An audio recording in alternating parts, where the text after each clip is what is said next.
બહાર મળતા street style noodles ખાવાનું મન થયું છે? તો આજે આપણે ઘરે જ બનાવીશું એકદમ ટેસ્ટી અને છૂટા વેજ હક્કા નૂડલ્સ. સૌપ્રથમ નૂડલ્સને બાફવા માટે ઉકળતા પાણીમાં નૂડલ્સ ઉમેરીશું. સાથે જ તેમાં થોડું મીઠું અને થોડું તેલ ઉમેરો. તેલ નાખવાથી નૂડલ્સ એકબીજા સાથે ચોંટશે નહીં. આપણે નૂડલ્સને પૂરેપૂરા નથી પકવવાના, તેને માત્ર 70% જેટલા જ બાફી લઈશું. હવે તેને એક મોટી ઘરણીની મદદથી બહાર કાઢી લો અને તરત જ નૂડલ્સને ઠંડા પાણીથી બરાબર ધોઈ લઈશું. આમ કરવાથી તેની કુકિંગ પ્રોસેસ અટકી જશે, તે વધુ બફાશે નહીં અને એકદમ છૂટા છૂટા રહેશે.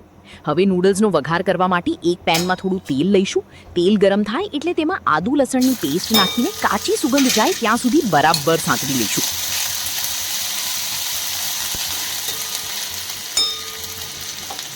ત્યારબાદ તેમાં ઝીણી સમારેલી ડુંગળી અને લીલા મરચાં ઉમેરીને તેને પણ સાંતળી લઈશું.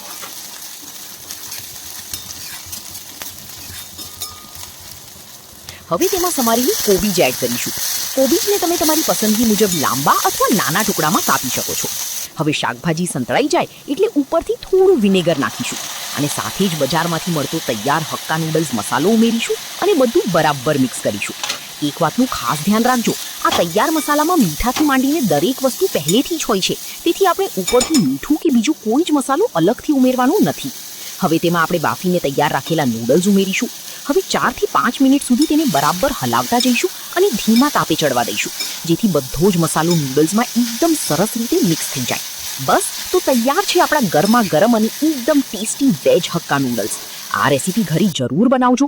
જો વિડીયો ગમ્યો હોય તો અત્યારે જ સેવ અને શેર કરો અને આવી જ મજેદાર રેસીપી જોવા માટે ફોલો કરો ટ્રેન્ડી ફૂડને.